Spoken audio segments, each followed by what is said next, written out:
miti, hakuna wanyama, pakuwa na mwezi, jua au nyota. Lakini Mungu alikuwako. Mungu yupo hapa leo na hawezi kufa kamwe. Chochote ambacho Mungu anafanya ni kizuri, na Mungu hawezi kufanya kosa hata kidogo. Na kila kitu ambacho Mungu anasema ni cha kweli, na hawezi kusema uongo kwetu.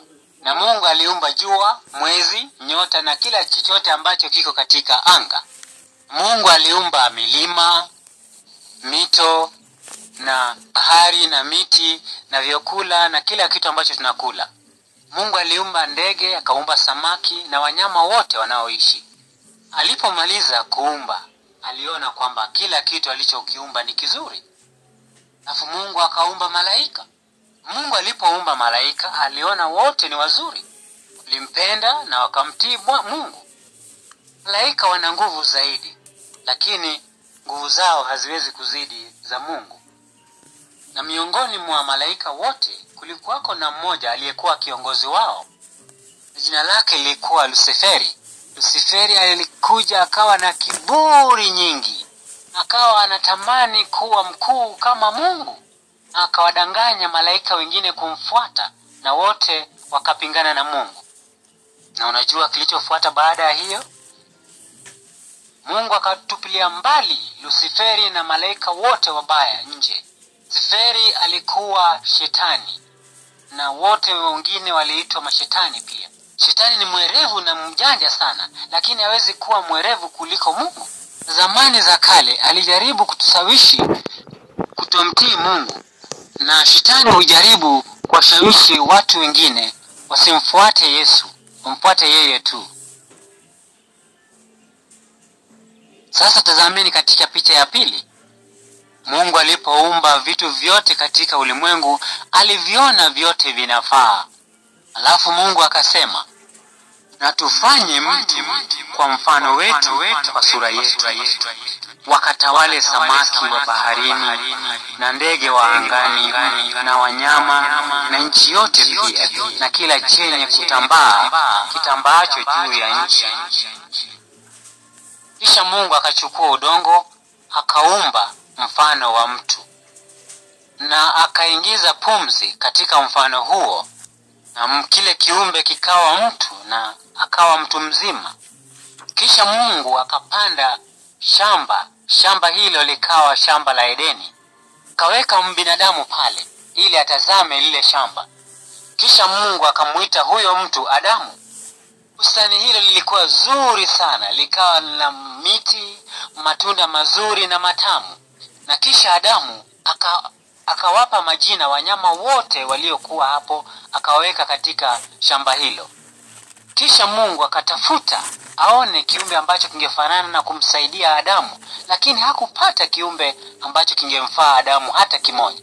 Kisha Mungu akasema, si vizuri mtu kuishi peke yake. Mungu akaona si vizuri, akampa mwanadamu huyo usingizi mzito.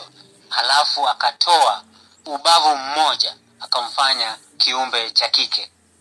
Halafu akamleta kwa Adamu, na Adamu akamuita Eva, kwa sababu huyu Hawa au Eva akawa mama wa ulimwengu mzima.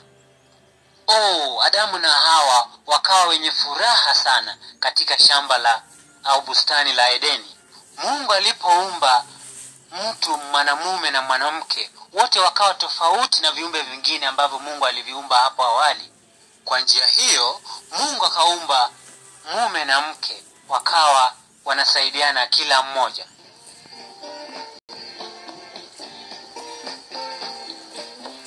Je, unaushirika na Mungu? Labda unaweza kusema, hapana, siwezi kushiriki na Mungu kwa sababu yeye ni mkuu zaidi na yuko mbali sana. Lakini sikiza ndugu yangu, nitawaambia jinsi ya kuwa na ushirikiano na Mungu. Ndio, ni kweli kwamba Mungu ni mkuu zaidi, tena ni mtakatifu, tena yuko mbali, lakini tunaweza kuwa na ushirika naye. Picha namba 3. Adamu na Hawa walikuwa wenye furaha sana katika bustani la Edeni. Na Mungu aliwaambia kwamba wangeweza kula tunda lolote kutoka mti wowote isipokuwa mti mmoja tu, na mti ule ulikuwa katikati kabisa ya shamba. Matunda ya mti huu yalimpa mtu uwezo, tena maarifa na akili ya kutambua mazuri na mabaya. Na Mungu akawaambia hivi: lazima msile matunda kutoka mti ule, mkiala mtakufa. Shetani alikuwa katika bustani hilo pia. Nakumbuka kazi ya shetani ni nini? Ndiyo, ni kudanganya watu na kuwafanya wasimfuate Mungu hata kidogo. Shetani akakumbuka, huu ndio wakati wa kumdanganya bibi huyu.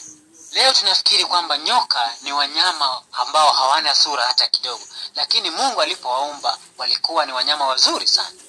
Shetani akamwambia huyu mwanamke, ukila matunda haya huwezi kufa, tena zaidi ya hayo utakuwa mwenye akili kama Mungu. Hawa akamsikia nyoka anasema. Hawa akatazama tunda moja, akaona ni nzuri tena maridadi zaidi. Halafu akachukua tunda moja na akalila.